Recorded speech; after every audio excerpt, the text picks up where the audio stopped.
নমস্কার বন্ধুরা, নুপুর সাথে রান্নাঘর আমাদের সবাইকে স্বাগত। আবার একটা নতুন একটা কাটলেট নিয়ে চলে এসেছি, ফুলকপির কাটলেট। তাই ফুলকপি কাটলেট করতে আমি এখানে সব কিছু পণ্য সাজিয়ে নিয়ে নিয়েছি। দেখুন এখানে আমি ক্যাপসিকাম কেটে নিয়েছি, এই যে ক্যাপসিকাম, পেঁয়াজ, টমেটো, আর এখানে আলু সিদ্ধটা আমি গ্রেট করে নিয়েছি। আর এখানে নিয়েছি ফুলকপি, ফুলকপির কাটলেট করবো বলে তাই ফুলকপি কেটে নিয়েছি এখানটা। আর একটা ডিম সিদ্ধ নিয়ে নিয়েছি।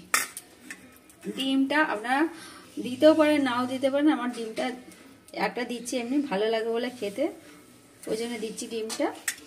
আমি এখানে কড়া আগে থেকে গরম করতে বসিয়ে দিচ্ছি। আগে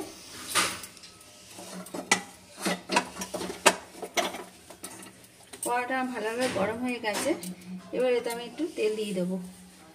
আমি সরষের তেল দিয়ে এটা পুরটা তৈরি করবো। আগে অল্প করে সরষের তেল দিয়ে করবো এটা। তেলটা একটু ভালো করে গরম করতে দিতে হবে। আগে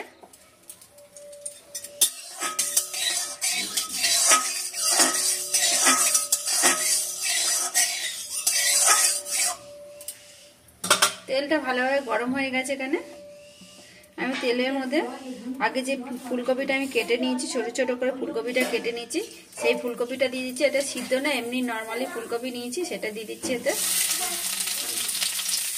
আমি ফুলকপিটা তেলে দেওয়া হয়ে গেছে, আর একটু ভালোভাবে নেড়েও নিয়েছি ফুলকপিটা।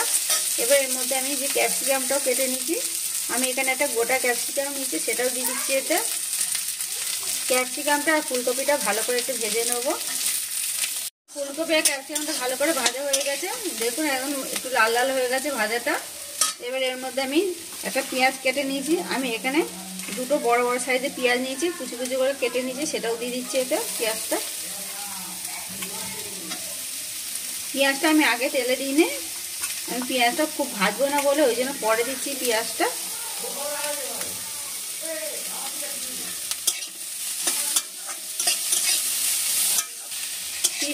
পেঁয়াজটা দিয়ে ভালো করে ভাজা হয়ে গেছে। দেখুন পেঁয়াজটা হালকা আছে, লাল লাল হয়নি পেঁয়াজটা। আমি এরকমভাবেই চাইছিলাম পেঁয়াজটা, তাই পেঁয়াজটা ঠিক মতনই ভাজা হয়ে গেছে।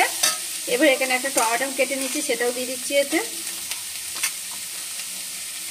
একটু ধনেপাতা দিয়ে দিচ্ছি, আগে একটু ধনেপাতা দিচ্ছি, আবার একটু পরে দেবো নামানোর সময়।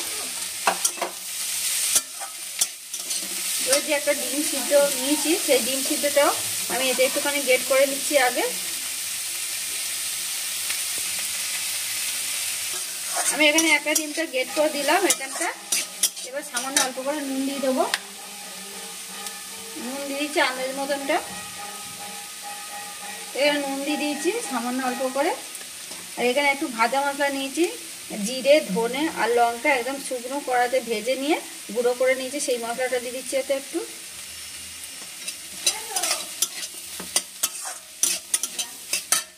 এবার একটুখানি কসুরি মেথি দেবো ওর মধ্যে, অল্প করে একটু কসুরি মেথি দিয়ে দিচ্ছি। আর দেবো এখানে আমি একটা সবজি মশলা নিচ্ছি, সেটাও দিয়ে দিচ্ছি এতে। সবজি দিয়ে করছি বলে তাই সবজি মশলাটা নিয়ে নিয়েছি। আমি এখানে গরম মশলা ব্যবহার করছি না।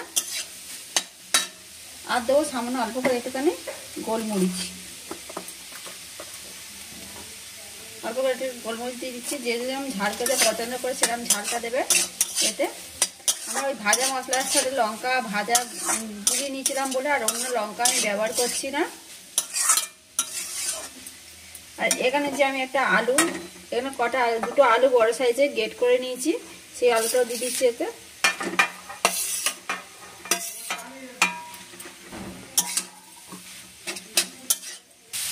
আমার পুরটা হয়ে এসেছে ভালোভাবে। এবার একটু ঠান্ডা করে তারপর রেডি করবো কাটলেটটা। পুরটা নামিয়ে আমার ঠান্ডা হয়ে গেছে এখানটা। আমি যে বাকি ধনেপাতাটা রেখেছিলাম সেই ধনেপাতাটাও দিয়ে দিচ্ছি এতে। এবার ধনেপাতাটি ভালো করে একটুখানি মেখে নেবো। একবার এই কাঁচা ধনেপাতাটা দিলাম, এটা আরো গন্ধটা বেশি বেরোবে ধনেপাতা, আর বেশি টেস্টি হবে খেতে এই কাটলেটটা।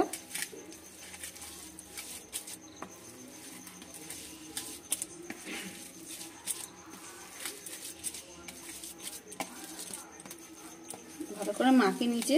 এবার হাত দিয়ে আমি একটু হাতে তেল মাখিয়ে নেবো। আমি হাতে ভালোভাবে দু হাতে তেল মাখিয়ে নিচ্ছি, একটু সাদা তেল।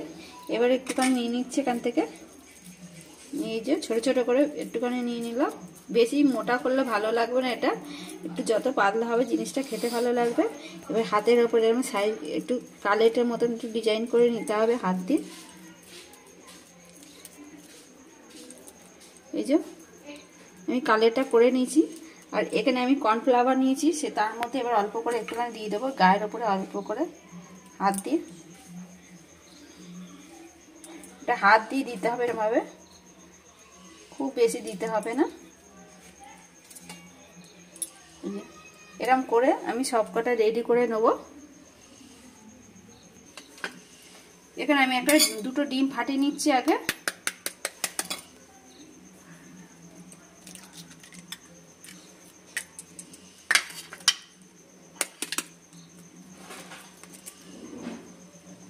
ডিম দুটো আমি ফেটিয়ে নিচ্ছি।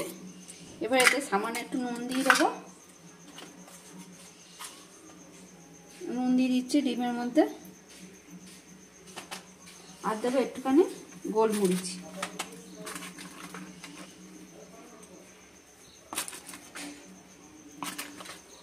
দিয়ে ভালো করে ফেটিয়ে নেবো ডিমটা আগে।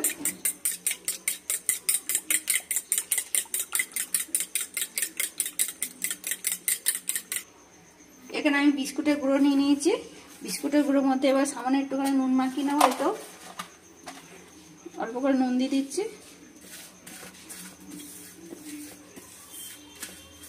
ভালো করে মিশিয়ে নিয়েছি বিস্কুটের গুঁড়োর সাথে নুনটা। আর এখানে যে কাটলেটটা আমি তৈরি করে নিয়েছি,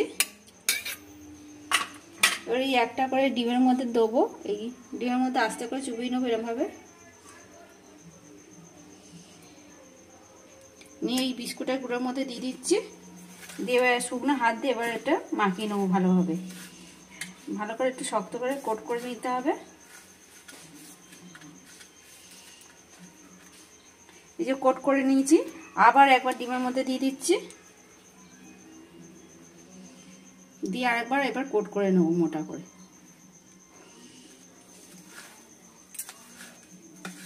এরকম করে সবকটা রেডি করে নেবো।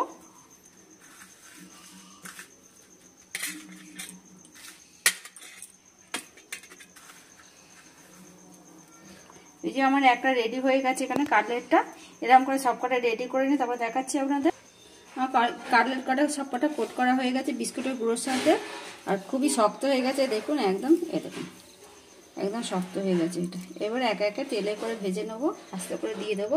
আর তেলে গ্যাসটা একদম আস্তে রাখতে হবে, খুব জোরে বাড়ালে হবে না। দেখতেই পাচ্ছেন আমি খুব আস্তে করে রেখেছি তেলের গ্যাসটা। সবকটা একে একে তিনটে তিনটে করে ভাজবো, বেশি দেবো না এতে।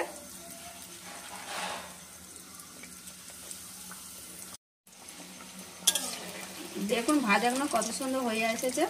আর একদম শক্ত হয়ে গেছে ভাজাগুলো, খুব নরম নেই। একটু লাল লাল করে ভাজতে হবে কাটলেট কটা। কাটলেট তো আমার ভাজা রেডি হয়ে গেছে। আর এখানে তো সাজিয়েও নিয়েছি কাটলেট কটা। আর এখানে আমি ধনেপাতা চাটনি নিয়েছি। ধনেপাতা চাটনি আপনার চাইলে সস বা কাঁচুন্দির সাথেও খেতে পারেন। আমি এখানে ধনেপাতা চাটনিটা দিচ্ছি, এর সাথেই বেশি ভালো লাগবে খেতে কাটলেটটা। তা আমার কাটলেটটা সাজানোটা কেমন লেগেছে আর কাটলেট রেসিপিটাও কেমন লেগেছে অবশ্যই কমেন্ট করে জানাবেন। আর ভালো লাগলে লাইক শেয়ার করে দেবেন। আর এরকম নতুন নতুন রেসিপিতে আমার থেকে সাবস্ক্রাইব পাশে রাখা বেল আইকনটি প্রেস করে দেবেন। আবার নতুন রেসিপি নিয়ে পরের ভিডিওতে দেখা হবে।